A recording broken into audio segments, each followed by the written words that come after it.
డిగ్రీతో పాటు టాప్ ఎంఎన్సీలలో ఉద్యోగ అవకాశాలు కేవలం 3 months కోచింగ్ తో పాటు placement assistants. For details RK global business school, Dilsukh Nagar, 9502255566.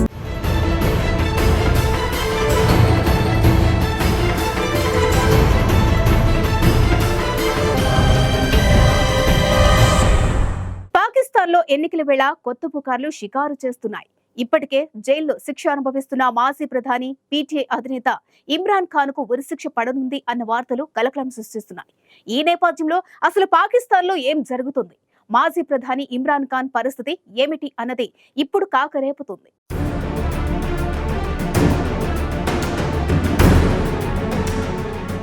Pakistan మాజీ ప్రధాని ఇమ్రాన్ ఖాన్ రోజురోజుకు మరిన్ని చిక్కుల్లో పడుతున్నారు.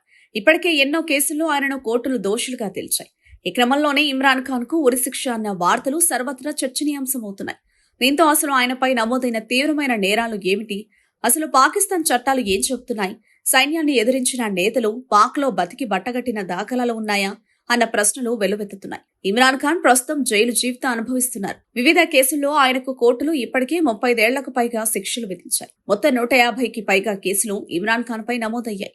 ఇందులో చాలా తీవ్రమైన నేరాలు కూడా ఉన్నాయి. ఈ నేపథ్యంలోనే ఆయనకు ఉరిశిక్ష పడే అవకాశాలు ఉన్నాయని పాకిస్తాన్ చట్టాలు చూస్తే అర్థమవుతోంది. ఆర్థిక రాజకీయ సంక్షోభంతో ఇప్పటికే కొట్టుమిట్టాడుతోంది. ఇక అక్కడ ఎన్నికల ముందు ఉగ్రవాద దాడులు, వేర్పాటువాద ఉద్యమాలతో పాకిస్తాన్ ఉక్కిరిబిక్కిరవుతోంది. మరోవైపు ఇమ్రాన్ ఖాన్ పార్టీ పాకిస్తాన్ తెహ్రీకే ఇన్సాఫ్ కు ఎన్నికలకు కొద్ది రోజుల ముందే బిగ్ షాక్ తగిలింది. ఆ పార్టీ ఎన్నికల గుర్తును కూడా కోల్పోయింది.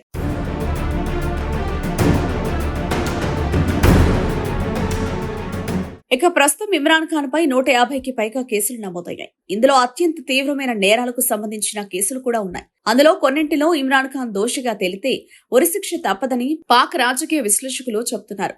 ఆ దేశంలో గత చరిత్ర చూసినా కూడా ఇదే విషయం స్పష్టమవుతోంది. సైన్యానికి ఎదురు తిరిగిన ఏ నేతను కూడా పాకిస్తాన్ ఆర్మీ క్షమించలేదు. గతంలో పాక్ ప్రధానిగా పనిచేసిన జుల్ఫికర్ అలీ భుట్టోను అక్కడి సైన్యం ఉరితీసింది. హుస్సేన్ షాహిద్ సుప్రీం వర్ది మిలిటరీ రూలర్ అయూబ్ ఖాన్ కి ఎదురు తిరిగినందుకు ఆయనను అరెస్టు చేశారు. ఇప్పుడు ఇమ్రాన్ ఖాన్ కూడా అదే పరిస్థితిలో ఉన్నారని పాక్ వర్గాలు చెప్పుకుంటున్నాయి. మరోవైపు గతేడాది మే నెలలో అల్ ఖదీర్ ట్రస్ట్ అవినీతి కేసులో ఇమ్రాన్ ఖాన్ అరెస్ట్ అయ్యారు. ఆ తర్వాత ఇమ్రాన్ ఖాన్ మద్దతుదారులు పాకిస్తాన్ తెహ్రీకే ఇన్సాఫ్ పార్టీ కార్యకర్తలు దేశంలో విధ్వంసం సృష్టించారు. ప్రభుత్వ కార్యాలయాలు, రావల్పిండిలోని పాక్ ఆర్మీ స్థావరాలు, ప్రధాన కార్యాలయాలపై దాడులకు తెగబడ్డారు. ఈ ఘటనలో ఇమ్రాన్ ఖాన్ సహా 100 మందికి పైగా ఉగ్రవాద చట్టాల కింద కేసులు నమోదు చేశారు.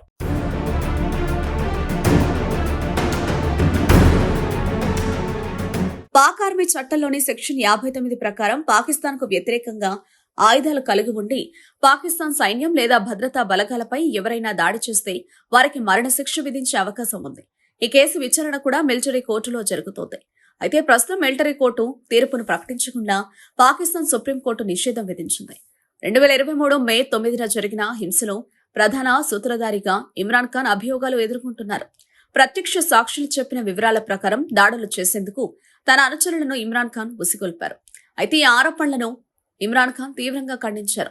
తనపై కుట్ర చేస్తున్నారని, అప్పుడు లండన్లో ఉన్న మాజీ ప్రధాని నవాజ్ షరీఫ్ పాక్ ఆర్మీ కలిసి తనను అంతం చేసేందుకు ప్రయత్నించాయని ఇమ్రాన్ ఖాన్ సంచలన ఆరోపణలు చేశారు.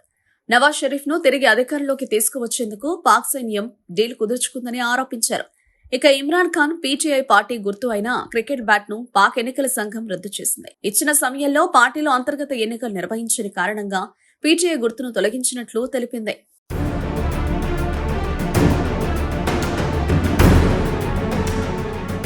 మరోవైపు పీటీఐ ప్రధాన కార్యాలయాన్ని కూడా పాక్ ప్రభుత్వం స్వాధీనం చేసుకుంది. అయితే ఇమ్రాన్ ఖాన్ ఓటు వేయడానికి అనర్హుడునని స్వయంగా తనకు తానే ప్రకటించుకున్నారు. అయితే మద్దతుదారుల్లో తనకు ఉన్న ఆదరణ అలాగే ఉందని, తన పార్టీ అధికారంలోకి వస్తుందని ఆయన ధీమా వ్యక్తం చేశారు. మరోవైపు ఇమ్రాన్ ఖాన్ ప్రస్తుతం జైల్లో ఉండడం, ఆయన పార్టీ పీటీఐ కూటమిగా పోటీ చేయకుండా నిషేధం విధించడంతో గెలుపుపై భిన్నాభిప్రాయాలు వ్యక్తమవుతున్నాయి. ఇప్పటికే దేశం రహస్యాలను లీక్ చేసినందుకు 10 ఏళ్ల జైలు శిక్ష, భార్యతో కలిసి ప్రభుత్వ బహుమతులను అమ్ముకున్నందుకు మరో 14 ఏళ్ల జైలు శిక్షను కోర్టు విధించింది. ప్రస్తుతం ఆయన 2 శిక్షలు కలిపి అనుభవిస్తున్నారు.